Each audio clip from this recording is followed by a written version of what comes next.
I'm George Hutton, and you are listening to the Mind Persuasion Podcast. Today we complete our study of weaponized hypnosis. Final words. You now have the information you need to never ever be verbally or emotionally bullied again. Many of these techniques will take practice, a lot of practice. But just like spending the time and energy to learn martial arts, programming these skills into your mind will give you incredible amounts of confidence.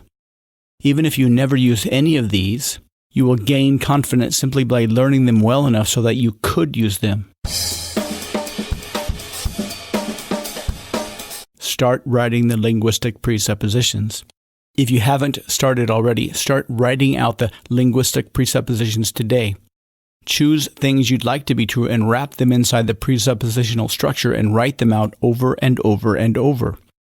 In teaching language, instructors know there's a big difference between recognition and production. Recognizing structures happens a lot more quickly than developing the ability to produce those same structures. By writing out your own presuppositions, you'll gain an incredible amount of power, much more than discussed in this guide. Being able to deliver any ideas consciously wrapped in the linguistic presuppositional structure will give you incredible conversational flexibility and power, far beyond only recognizing what others believe to be true yet hide within their language. You'll be able to covertly put any idea out there, good or bad, at will. Most people have jumbled up thoughts and spit them out via jumbled up words. By taking the time to write out the linguistic presuppositions, your thoughts will gain clarity, as will your speech. If all you did was spend the next several months writing out the presuppositions, you will gain an incredible amount of confidence and emotional resilience.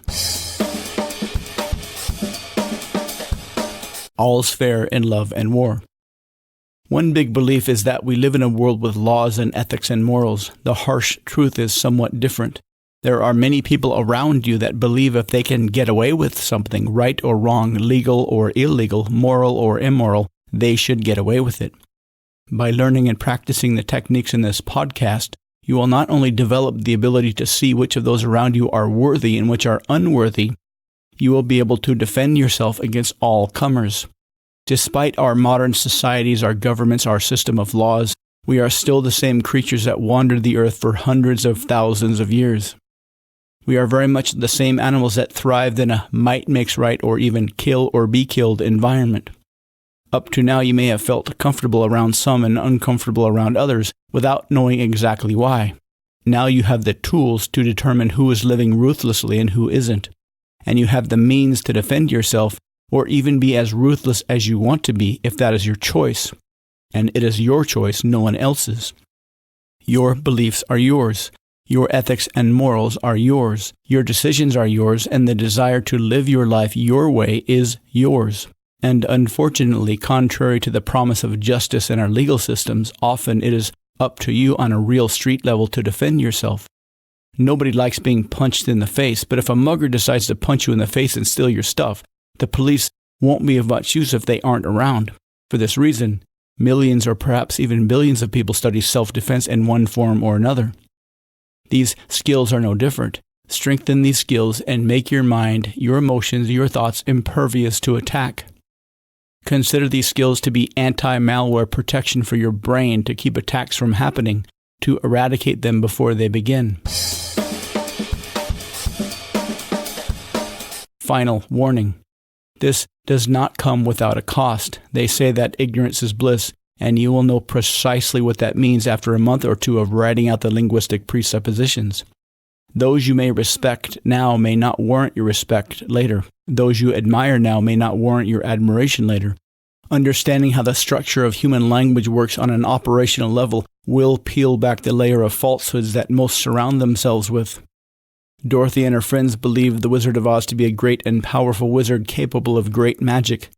But then they realized he was an old man behind a screen pushing buttons and pulling levers, that his authority and power were nothing but a con. You will too realize the same about many around you, but you will also discover what Dorothy and her friends also discovered, that her power to return home was always with her, that she nor her friends needed the wizard for what they sought, that their power was always within themselves. Once you gain the conversational power of self-defense practicing these structures will give you, you will have a sense of confidence and understanding few realize is possible. you will become the wizard, and you won't need a curtain to hide behind, because for you, the truth of what is secretly hidden in everybody's mind will be plain as day. What you do with that information is up to you. But as long as we are using movie metaphors, let's toss in one more. Remember what Spider-Man's uncle said. With great power comes great responsibility. Make no mistake, learning these patterns and structures will give you great power. If you are willing to temper that with your own responsibility, you'll be fine. You'll never fear another verbal attack from anybody, and the world will be yours for the taking. I'm George Hutton. Thank you for listening to the Mind Persuasion Podcast. I look forward to speaking with you again soon.